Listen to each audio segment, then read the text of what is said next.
Lonely Lane only led to my mom's house, hence the name The Lonely Lane. We didn't have any neighbors, and now that I think about it, I never met any neighbors. At that point in my life, the only people I had seen were in my parents' house. When people came to visit my mother, father had me hide in my room, and when we went out, we never saw anyone else. Father would have me sit outside where no one could see me, and he would bring things out to me. I could go outside to the garden in the back, but I wasn't allowed to ever go down the lonely lane by myself. Father always said it was dangerous, but I didn't understand why he said it was dangerous. It was a dirt lane that long since dried from the storm last night. On both sides of the road was a wooden fence that separated the lane from the forever flowers. Very tall flowers that towered like sunflowers, but the petals were red like roses, and just like their smaller cousins, they were covered in thorns all along the stem, sharp thorns that were said to be filled with a dangerous venom. However, the flowers also never wilted and never stopped flowering, hence the forever part of their name. They were also supposed to have a medicinal property in their venom, but still they weren't anything I wanted to touch. So I walked down the middle of the lonely lane while I tried to make my way to the crossroads. The lonely lane was a bit tricky. It wasn't always the same length every day. It liked to play tricks, and sometimes it would try to trick you to going into the forever flower fields, or somewhere where you didn't want to go. I didn't know why, but a lot of places were like that in Lockhart.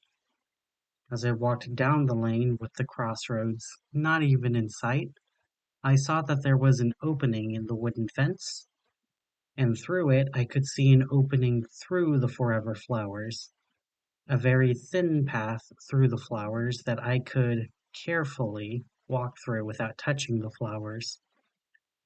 I was about to walk past it without a second thought when a familiar voice called out from the path, Ava, I'm sorry, Ava. Please come here. I'll take you home. It was my mother's voice in the field. Ava, I talked to Aurora. She said you can come back if you come and get me, she called out as I went closer and closer to the hole in the fence. When I paused, something wasn't right about this. It sounded like my mother, but the question remained, why would she be out in the forever flower fields if she was trying to run after me? Could she even run after me in the condition she was in? So I called out into the flowers. How did you get stuck in the forever flower field? I called out, only for her to respond without hesitation. I thought you were here. Can you help me out of here? Once then we can go home and eat pancakes, she said, before I decided to try something else. Mom, what's my true name? I asked her, and that caused a hesitation.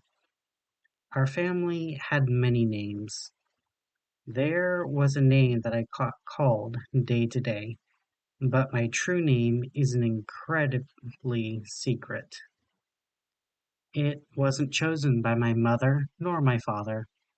It was a name that I chose, and I shared only with people I loved.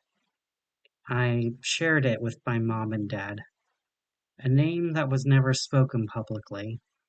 But on Lockhart, having a name that was yours only, that you never shared, made it a lot less likely to be stolen. It is said even the black moon doesn't know your true name. So, if something was trying to trick me into the forever flowers, it wouldn't know my true name. Imagine my shock when my mother called out my true name. It gripped my heart, and it felt like the world was spinning around me. The forever flowers weren't trying to trick me. My mother was indeed in the forever flower field, by herself. I can't move, Ava. Please help me out of the forever flowers. If you can't help me, I won't ever leave, she pleaded with me as I took another step forward. It did look like I could see her just beyond the corner, but as I took another step forward, something in my heart cooled my steps. Why was I going to help her? She said that she no longer wanted to see me. If she no longer wanted to see me, then she could have her wish.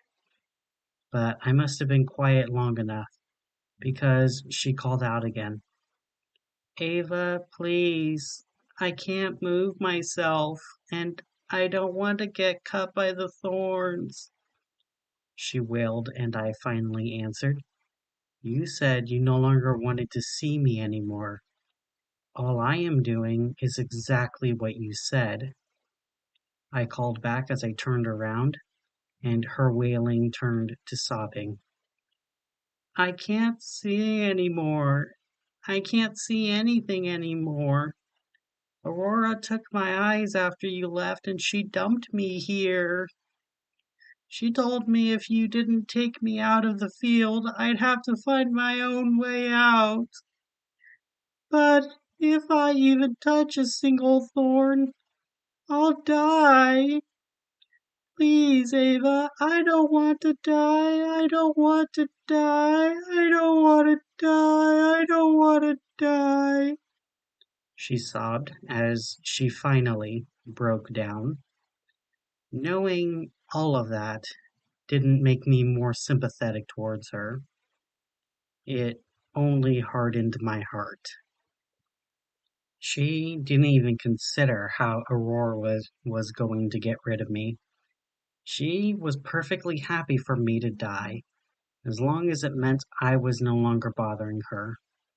But now she needed something from me, so now I had to save her. She didn't care about me. She only cared that she was in danger. Please, Ava, I love you, she cried out, and that finally broke the scales. I knew my choice, and I knew it was the right one with all of my heart. She was a terrible person, the worst person I knew in my life, even though I only knew my mother, father, and Aurora. But I was going to be a better person than her. All I had to do was give her exactly what she wanted.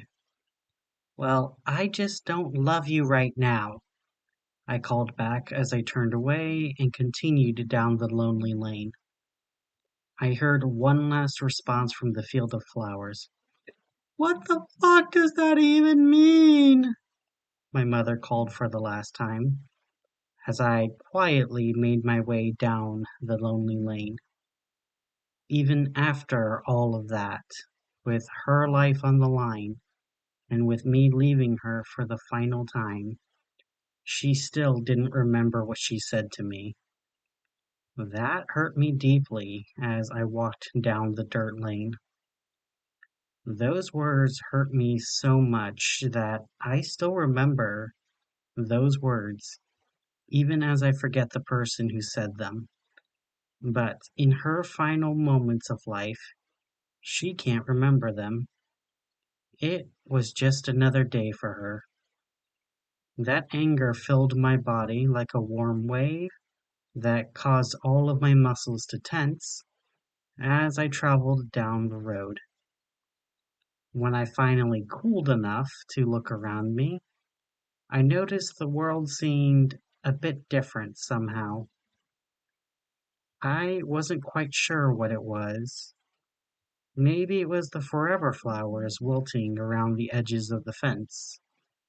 Maybe it was the fact the sky was a more dull blue, or maybe the day was just darker in general, even though the sun still stood in the middle of the sky, like it always was during the day. But still, I didn't think about it long as I continued my walk towards the crossroads. The crossroads of the lonely lane met with 4 other roads. In the middle of these 5 roads was a tall signpost that pointed down all the paths. The sign pointing back where I came from said it was the Lonely Lane. The road in front of me was called the Witch Way. I knew it eventually led to Astoria and the witches. Though the witches fascinated young me, I didn't think they would be very good mothers.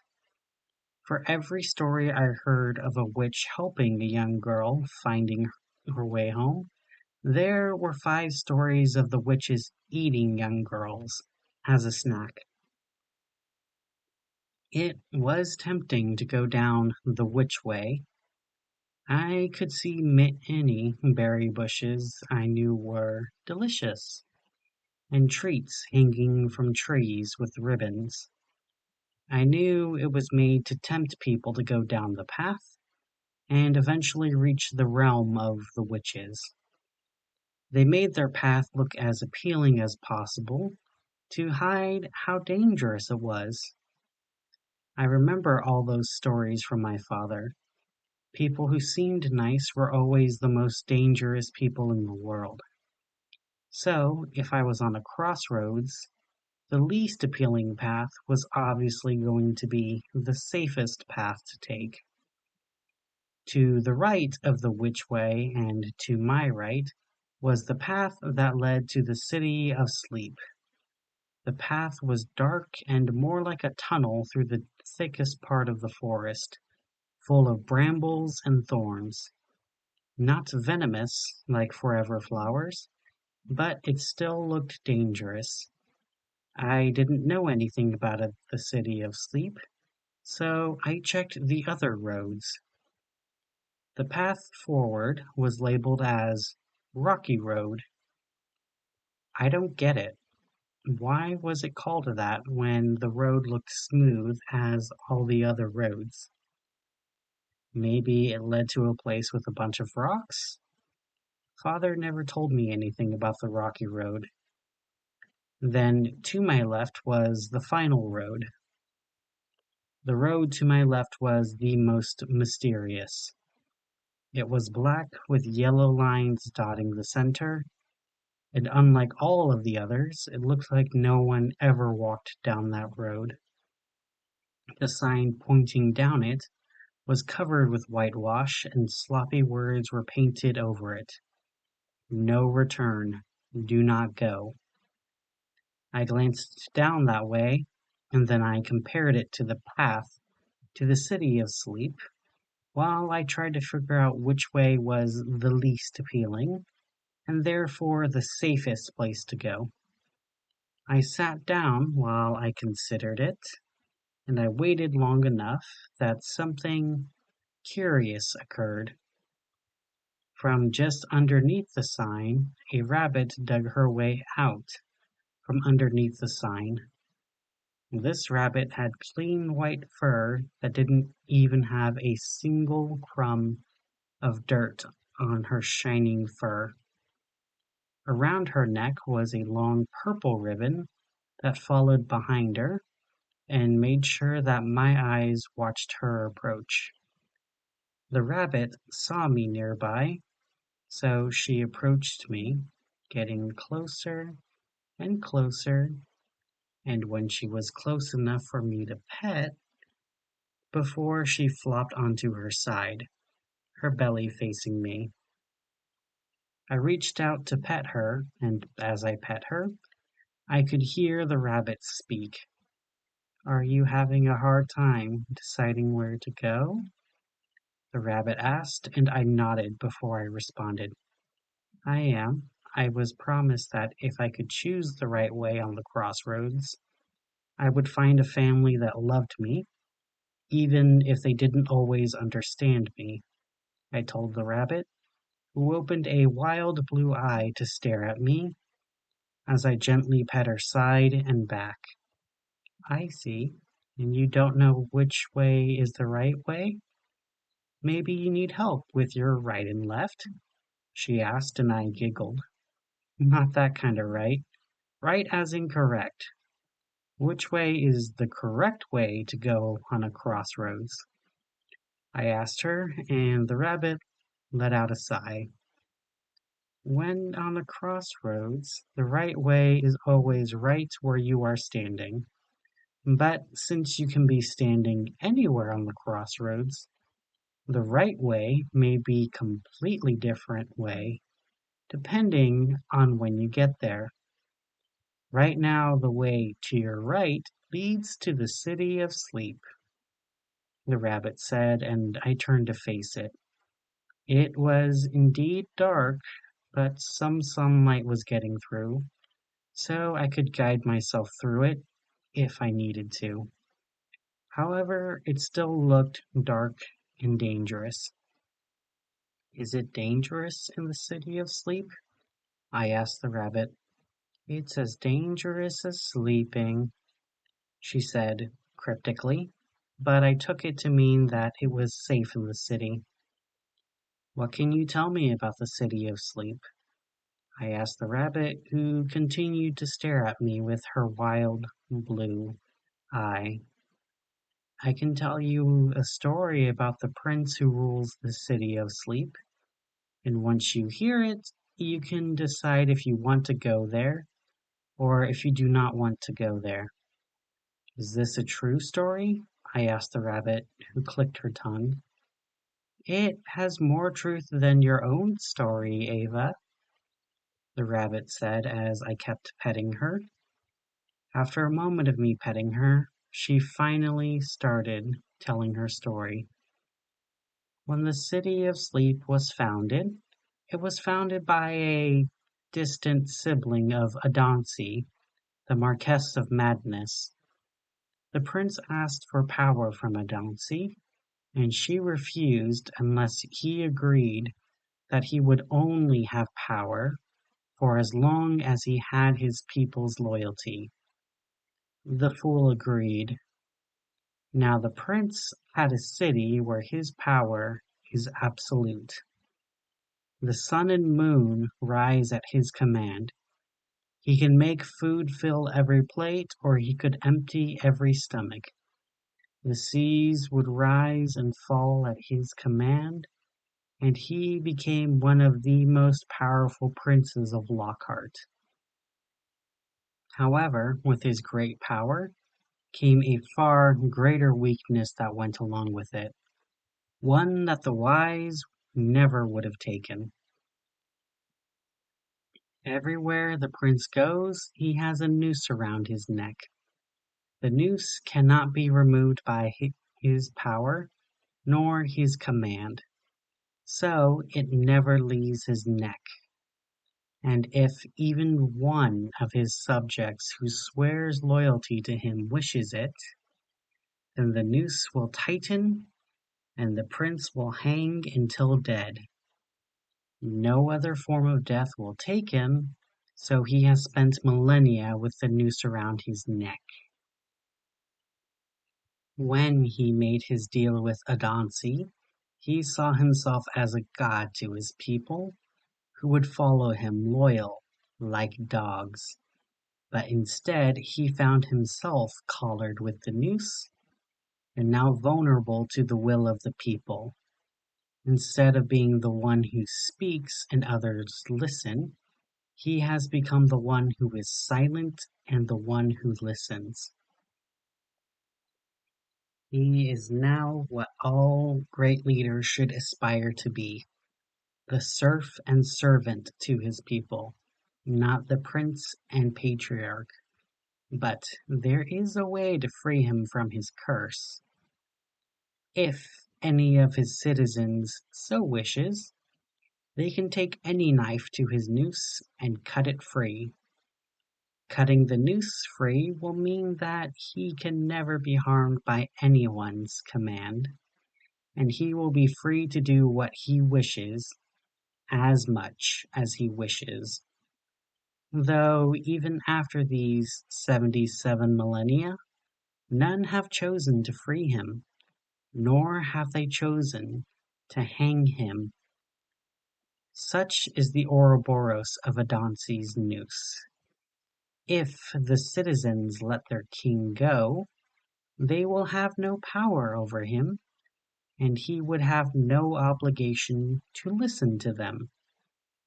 After 77 millennia of obeying their every command and granting every wish, has he become the kind of person who is kind without a second thought, with no anger left in him? Or is he someone who spent 77 millennia with hatred and anger fermenting, festering, and fuming, who's just gotten good at disguising his anger? Since you cannot truly know, there is always danger in letting him go. Whether he is a kind, cruel, calm, callous, or curious king, the danger is so great that letting go of the only way to keep him in check is nearly guaranteed to cause harm to others.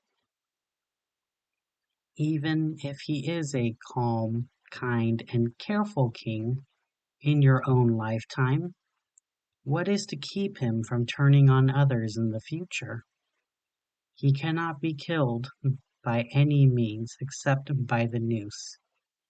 In the face of eternity, can you truly trust any one man to be kind forever, for everyone, for every situation?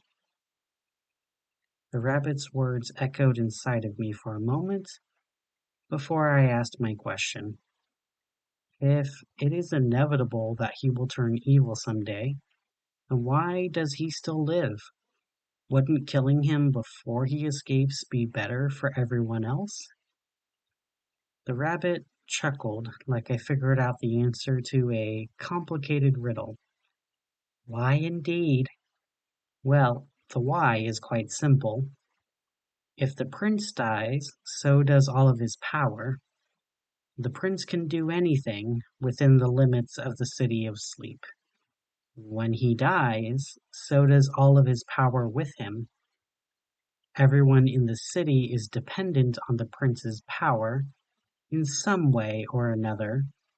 They don't want to let it go, so they let him live as long as he gives them what he wants.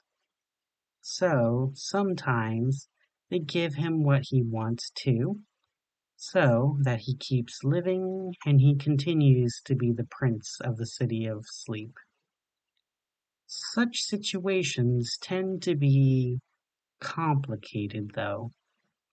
How much is too much to ask before the prince would rather accept death than to provide it? How loose are they going to let your leash when you give them everything they ask for? It all comes down to politics. The answer to those questions may change day to day or even second to second. But for now, the prince keeps wanting to live, and the people don't want to kill their only source of golden eggs. I processed the metaphor before I asked my next question. Why do you sometimes call him king and sometimes call him a prince? While he wears the noose, he is still a prince. When he loosens the noose, he is a king, the rabbit explained as I looked down the path to the City of Sleep. It looked a bit more inviting now that I knew what it meant. Would the prince be able to help me find a family? I asked the rabbit. The prince of the gallows is powerful within his cities. Maybe he can help you find a family, but would you accept it? The rabbit asked as I nodded. I would, I told the rabbit, as I got ready to head down the path to the city of sleep. As I stood up, dusting off my clothes, the rabbit chirped and I looked down as she stood on her hind legs and started cleaning her face. I have a gift for you, Ava Eventide, for showing such kindness to a rabbit. I have something in my burrow for you. All you need to do is reach inside and take it, the rabbit said, and I felt a chill run up my spine. Something was wrong with what the rabbit said. It didn't feel like it was an offer. It felt a lot more like a challenge. Is there a catch? I asked, and in the rabbit's blue eyes I saw more of the wildness from earlier. But where that was a spark of madness, this was a full inferno of insanity. My burrow has something good, the best thing you can possibly imagine. Something that would make even the most amiable of angels envious. However, I have the same amount of good things as I have bad things.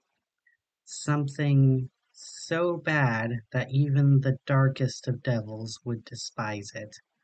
But, like I said, they exist in equal quantities with each other. How can I tell the difference between a good item and a bad item?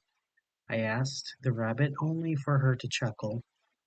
It depends on what you take, the rabbit said as I glanced down her burrow, and then I glanced down the path to the city of sleep. I could just walk away, but still the idea of a gift that could be good was enticing. There was a good chance it would be good, or it could be bad. But at the crossroads with only a backpack full of clothes and nothing else, I decided to take the risk. I laid down on my stomach and I reached deep into the rabbit's burrow. At first, all I could feel was soft soil and roots. But as I dug deeper and deeper, I could feel something metallic and cold. But it was just out of my reach. So I put more and more of my arm into the burrow until I was shoulder deep and I could finally grab it.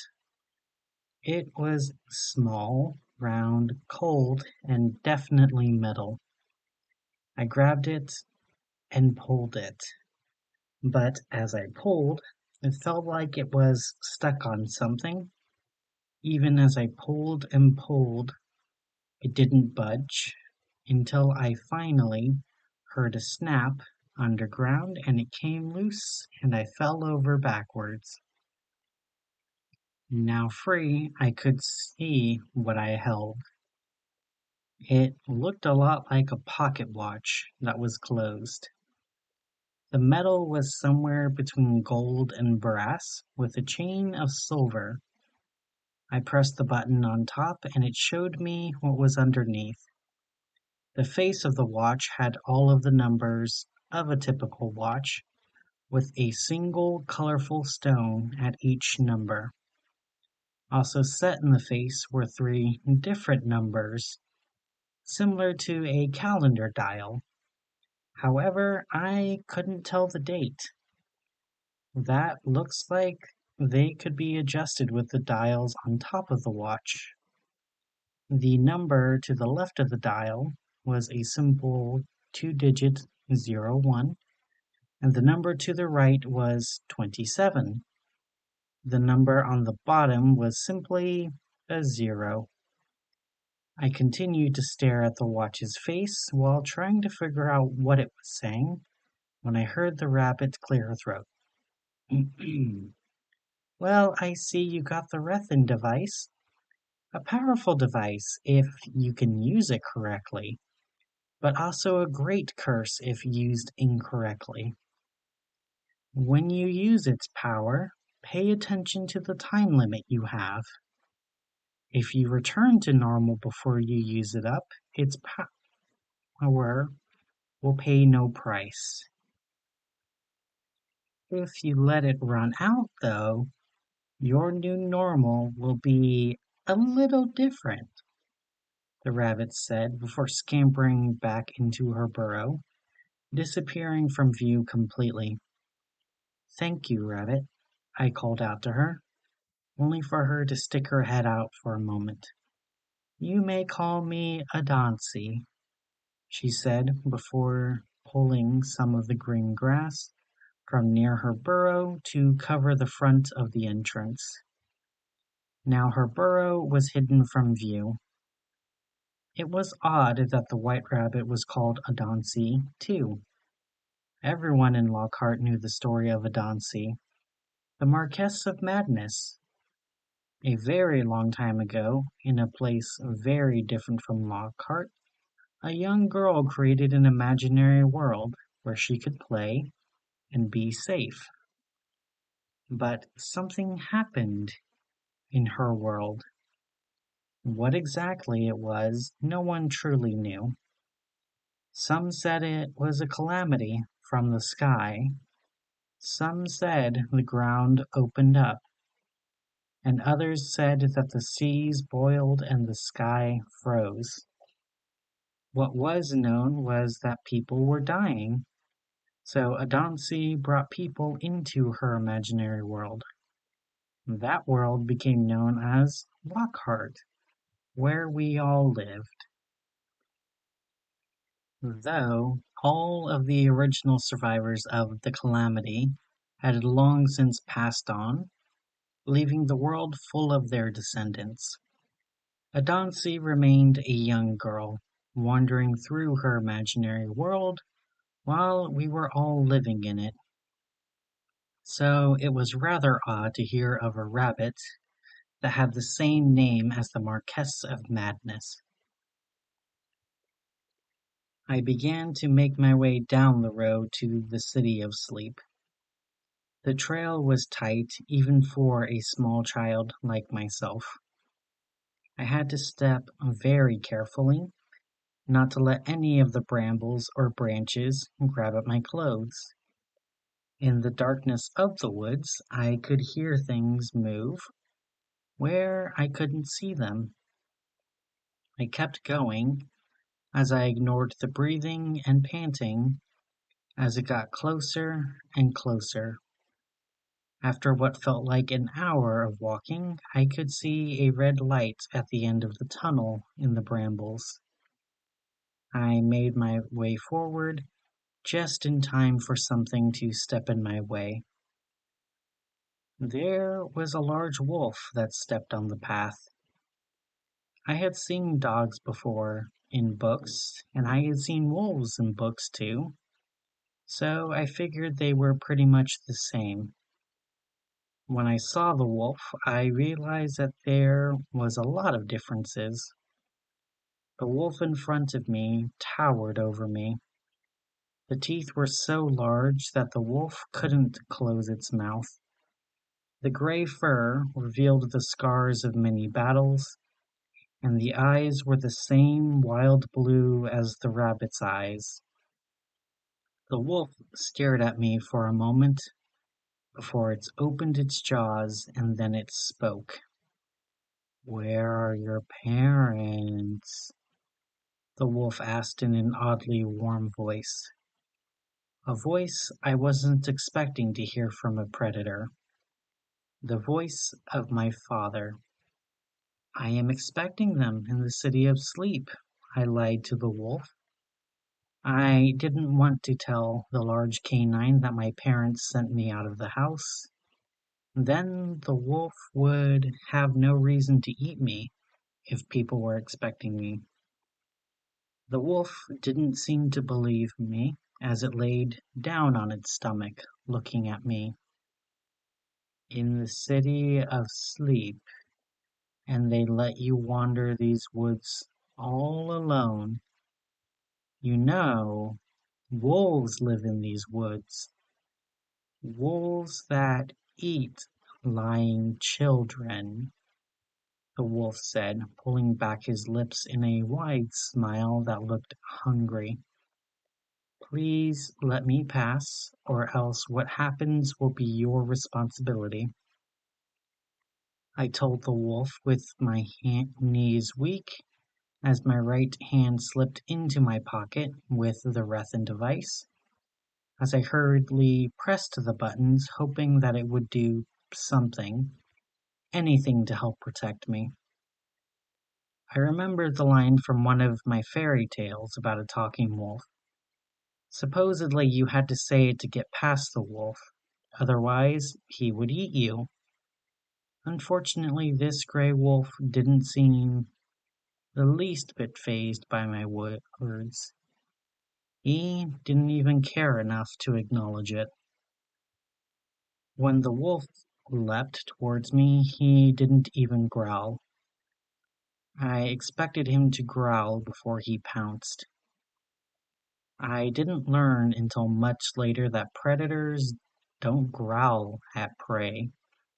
That gives prey extra time to get away. They only growl if they want you to back off. As the wolf leapt towards me, time seemed to slow, as I took the Rethen device out of my pocket and I pressed the button on top of the watch. As I pressed it, something changed. It was like trying to hold the wind in your hand, but it was flowing through my entire body. I watched as time slowed and the world closed in around me. The brambles and branches squeezed in, but they didn't even cut my skin.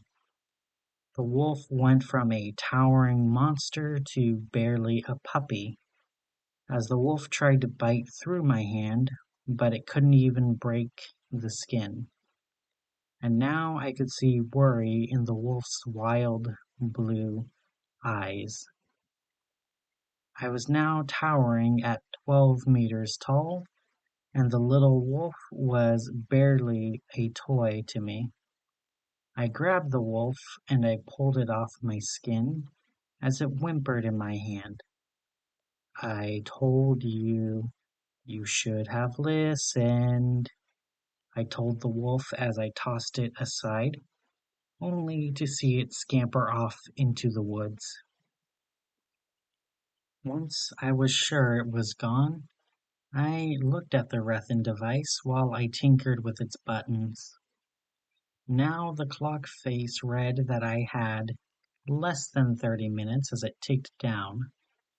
The numbers on the left no longer read 1, but read 12, and the numbers on the right were both 0.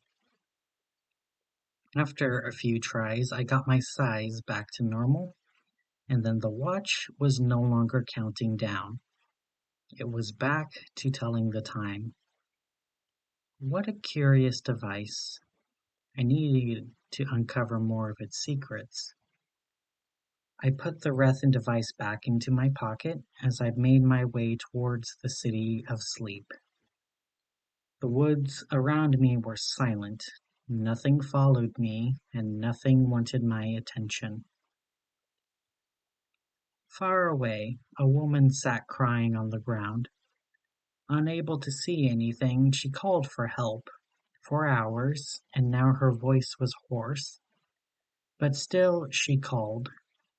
She thought she had salvation in her daughter, but her little brat left her to die in the field of forever flowers. It wasn't her fault she didn't want to be a mom, but she figured her kid wouldn't leave her to die out here full of muscle atrophy and barely able to move. Can anyone help me? The woman asked, only to hear a familiar voice. Aurora, the child with golden eyes, who appeared on her porch. The deal maker.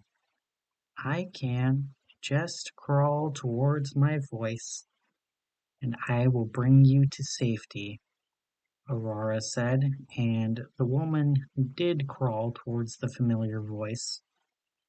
She did not see that the voice did not belong to any person, but to a hungry wolf. The wolf didn't have to always be lucky to have a meal. It only had to be lucky once. When dawn came, a young girl lost a mother, and a husband lost a wife, but neither would ever know why.